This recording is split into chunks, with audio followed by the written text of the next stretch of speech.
Thank you. Good afternoon. Like Tracy said, my name is Corey Stoner.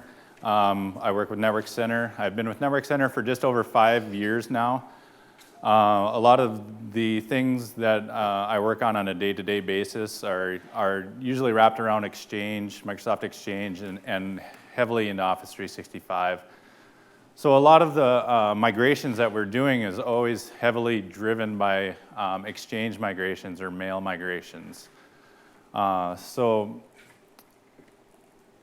a lot of these conversations after the migration, they're kind of asking, what's next? Now what can I do with Office 365? So those conversations are kind of shifting around. What else does Office 365 have to offer, and how can I use some of those tools? We're seeing a lot of more dispersed workforces in our clients. So we have a lot of clients that have people that are working remotely, working from home. Maybe they just have a lot of different offices in different areas. So a lot of their pain points are trying to work with those users, get them access to a lot of their documents and resources that they might be sharing on a server right now or something like that. So the ability to work remotely is there, and it's really nice, but it's pretty archaic now. So when we start talking about VPNs and VPNing into your network, it works and it's really great, but there's got to be a better way to be able to share those resources. So like I said, to set up remote access, you usually have to set up some sort of VPN and maybe some sort of remote desktop clients or servers to allow access to those files and documents. So anybody that's ever had to install VPN on a laptop, it's easy, but you don't have the flexibility of installing that VPN client on every computer. Maybe you have one at home, or maybe you're in a hotel room and you need to get access to some of your documents or something that's stored on your servers internally. So a lot of the conversations about installing VPNs now with clients, I always get weird looks when I tell somebody, yeah, you can have remote access into your server, but first we have to install this client. You have to log into that first, and then you have to log into this other piece. So especially with the workforce that's getting younger, they don't want to have to do all those extra steps. So when I kind of sit down and explain that to younger workers, I get really strange looks, and I feel like I'm trying to walk them through using like a rotary phone or something like that. They just don't quite get it. So the VPN is bulky, and now we're running into some types of bandwidth concerns. So with a lot of cloud backups that we're doing, we're shipping backups offsite at night. When users want to work remotely at night, they're trying to log into their VPN at the same time that we're trying to transfer a bunch of data to the cloud or to some other service. It almost makes that service unusable. So the other is demand for mobile access. So accessing those documents, things like that, on mobile devices, phones, tablets, we're seeing an increase in demand. So not only are we having to install VPN clients on workstations, we have to think about installing VPN clients on phones as well.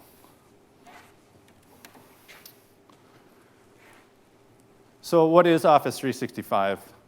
Office 365 is more than just Office, more than just Exchange, more than just SharePoint Online. It's actually a suite of products. The ones that we're going to kind of talk today about are going to be OneDrive for Business and Skype for Business. I'm not going to go much into SharePoint since Josh kind of covered all that. So we'll kind of talk about the document collaboration. We're going to talk about team collaboration and collaborating within Office 365. So as you can see, Microsoft 365 is a suite of products. It's always 95% of the time, this conversation is started with Exchange Online or hosted email. Next most popular is SharePoint Online.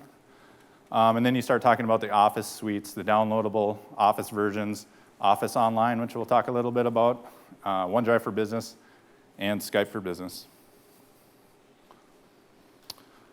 So what else is in Office 365? Three of the collaboration tools that come with some of the enterprise plans in Office 365 are Microsoft Delve, Microsoft Planner, and Yammer.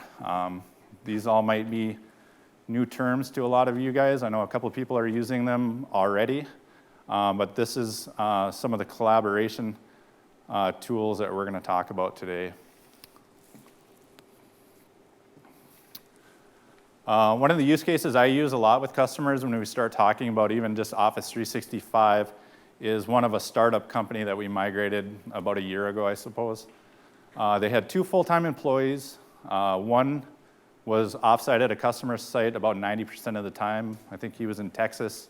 The office was in the industrial park here in town.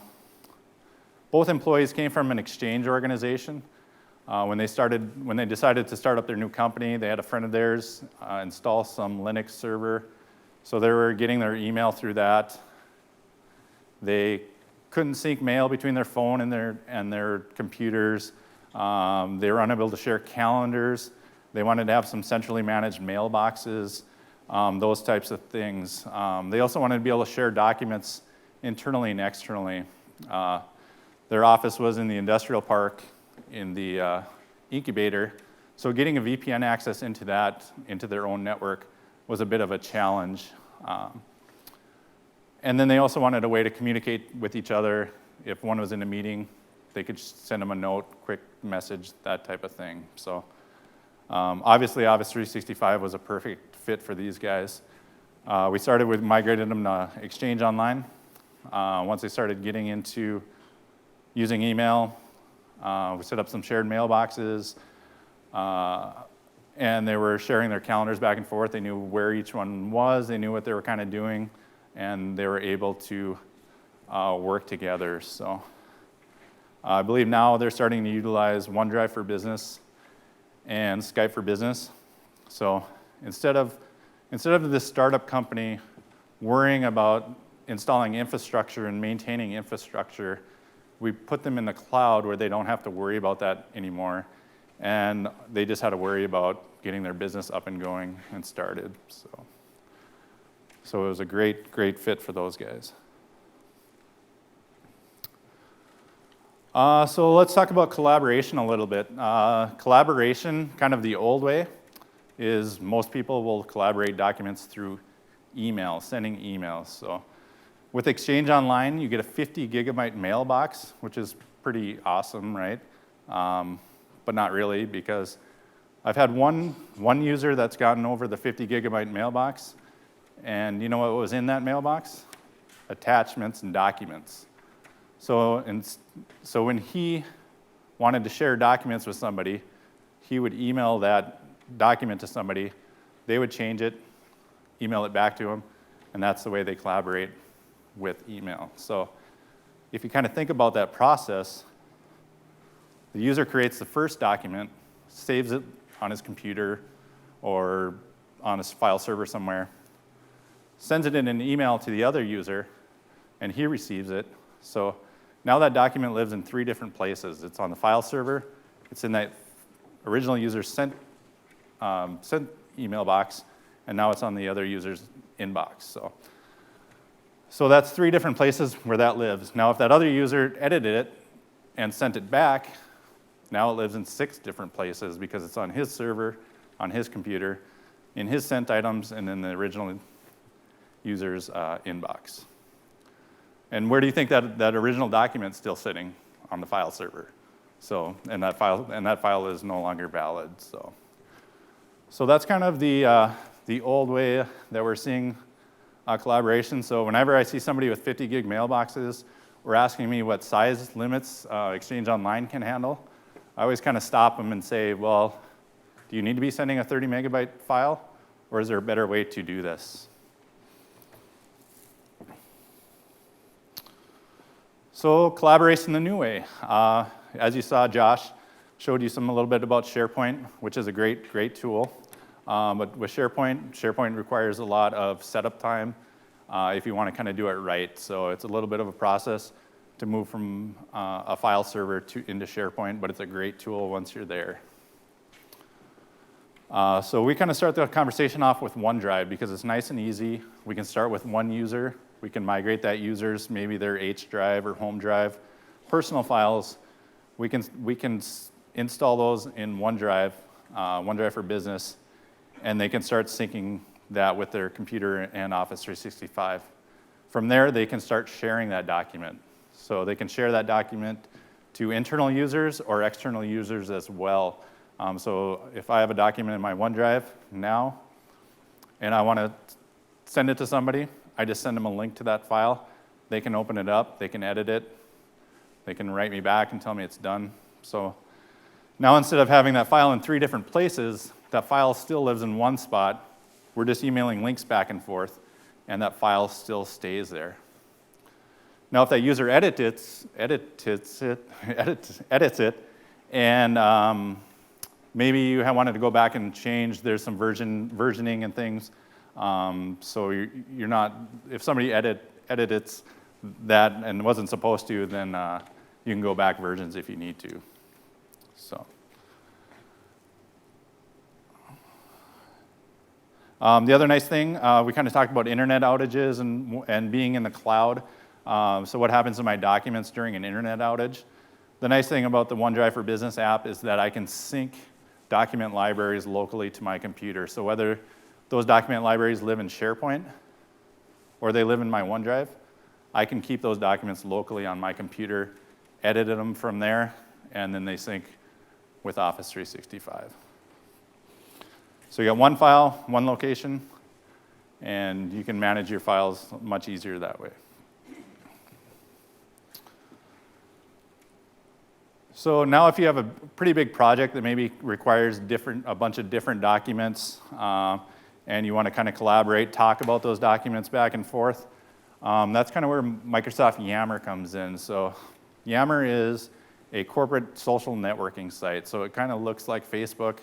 It's pretty similar, but allows you to share files, talk about those documents, all within groups within Yammer.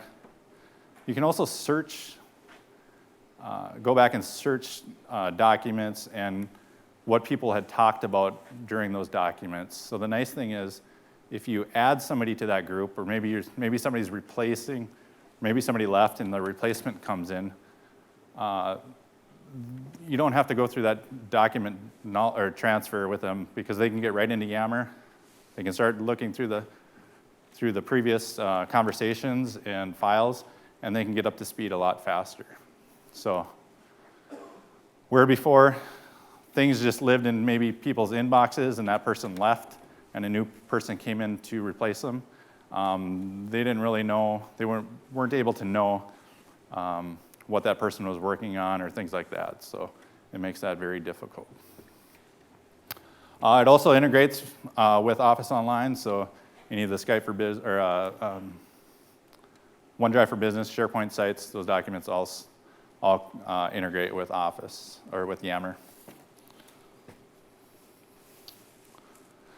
This is a quick picture of Yammer. I don't think this really does it a whole lot of justice, but it's something that I kind of found quick. As you can see, it looks pretty similar to Facebook. You can have different groups. You can have a corporate Yammer page, and then different groups beyond that.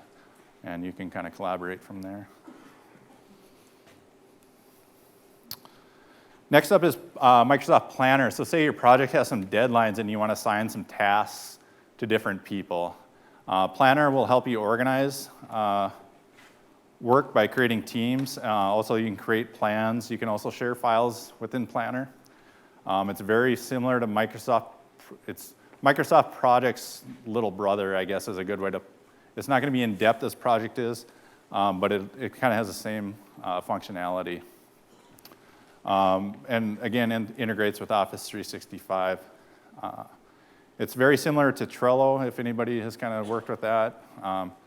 But the integration with Office 365 is much better. It also creates team calendars and team inboxes. So when I create that team or that plan in Planner, I can go in my inbox and I can see that calendar, and I can also see the inbox for that group that I'm in. So if there's any email collaboration there. I can just see it right in my Outlook. I didn't get a picture of Planner, but the next application is Microsoft Delve. This is a really cool application once you start getting into living online and documents online, because you can, it's kind of a front page to Office 365 documents. So I can go onto my Delve page and I can see all my documents that I've been working on recently. I can add some favorites to it, but I can also see what documents other people have shared with me. So if somebody's sharing a document with me from OneDrive for Business, I can see that file in my Delve site. I don't have to go anywhere else to look for it. I can also see any documents that I've been working on within SharePoint, all in one page. So it's pretty cool. It's one of the things that we played around with after my demo, and actually a couple of people are using it now, and I think we're all on board with it. So it's really cool. This is a picture of a Delve site. As you can see, it's pretty bare right now, but you can see the home page. You can see some documents. There's some videos in there that are all on the front page. So you can also see people on the one side. I can click on those people and I can see those documents that person is sharing with me. So if I know somebody is sharing a document with me, but I can't find it, I can just click on that person, and all the documents that they're sharing with me show up in that one page.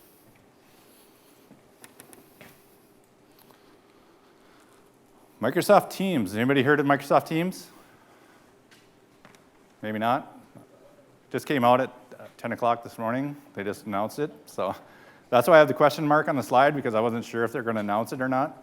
But everybody was pretty sure it was. So Microsoft Teams is Microsoft's answer to Slack. If anybody ever uses Slack or have used Slack yet, it's a really cool tool. It's a chat-based workplace, how they kind of describe it. I kind of did just some light reading in the back, so I don't know a whole lot about it yet, but it's going to be really cool, and I advise you guys to kind of check it out. So if you ever use Slack, it's pretty close to that, but it's going to integrate more with Office 365. I don't know what plans it's going to come out with. I'm sure you can purchase it a la carte if you want to, if you're already in Office 365. And I don't know the official release date, I guess. I think it's in preview right now, and you can still kind of play around with it. But I don't know if the full functionality is quite there yet. So it's basically a hub for teamwork. So I can chat, I can put documents into it, and work and message my team back and forth just through this one application. It's really cool. I think one of the things that Slack said that one of their goals was to almost eliminate internal email altogether. So that's where these kind of collaboration tools kind of come in. As you can see, we're taking communication out of Outlook or email and putting it in different places. So it's more organized. Like I said, if somebody leaves and somebody new comes in, all that information is out there somewhere for those users. So it's really cool.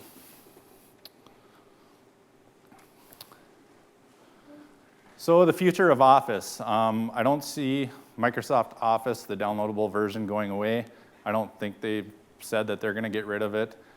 But once you start getting into kind of these collaboration tools, I live in Office 365, Office Online, about 50% of the time when I'm working on documents, which means I'm in my browser, I'm opening up documents, I'm editing them in my browser, and I'm saving them there. So it's kind of like the way Microsoft has gone with Outlook. If you guys have been on the new, like 2013, 2016 OWA sites, they're almost identical to Outlook. So the functionality is almost identical, and I think that's where Microsoft is going with Office. So the functionality you have now in Microsoft Office, I believe, is going to be in Office Online shortly. And basically everything you're going to do is going to be within that browser for the most part. So I kind of hope that this made you think a little bit about how you manage documents and projects. and how you collaborate with your teams, and how you kind of share information with each other and within your organization. So that's all I have. I was going to do a little... You're still going to do a Q&A. Oh, we got no. time. All right, you're not going to Okay. get out of here that fast. We've got some time for some questions for Corey. Anybody, please. Q&A. Wow. Oh, there we got one right up front. All right, so browser compatibility with Office 365, do you notice that Chrome runs it better or doesn't have the options that, let's say, that Microsoft browser would with Firefox? I mean, do you mess with any of the browser compatibility at all? Repeat the question, We have an please. older version of SharePoint that if you use Chrome, you don't have all the options that you would like in IE. So that's my concern. Have you noticed anything like that? Okay, so the question is browser compatibility.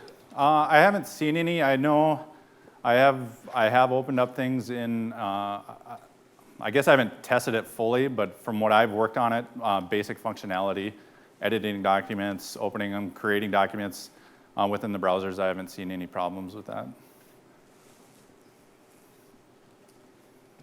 Thank you for the question. Other questions? Wow, so thorough. That was good. So, I think it's important, and I'd like to see a show of hands again. How many people out here are already using it? 365, okay. How many people are using OneDrive? Okay.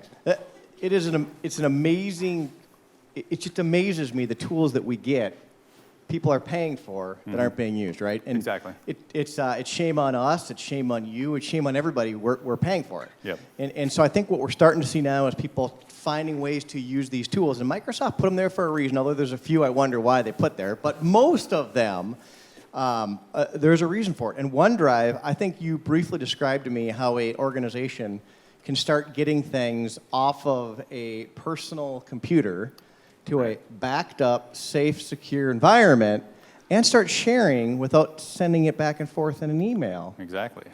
So how many people out there have an employee that has something shared on their computer that shouldn't? That it's out there. Okay, and here's the best part. Every day I meet with businesses that don't even know the answer to that question. And so that's the whole concept of this, of the environment and where it's going and the tools that are out there. Is let's share, collaborate, safely, securely, get it off the email, reduce the ban. This is great. Yep. All right. Corey will be here at the vendor lounge. I'm guessing he'll have a cocktail in his hand, but he's one of our resident 365 experts. Please feel free to ask him any questions. With that, I will dismiss you from the stage. Thank you, Corey. A round of applause for Corey, please.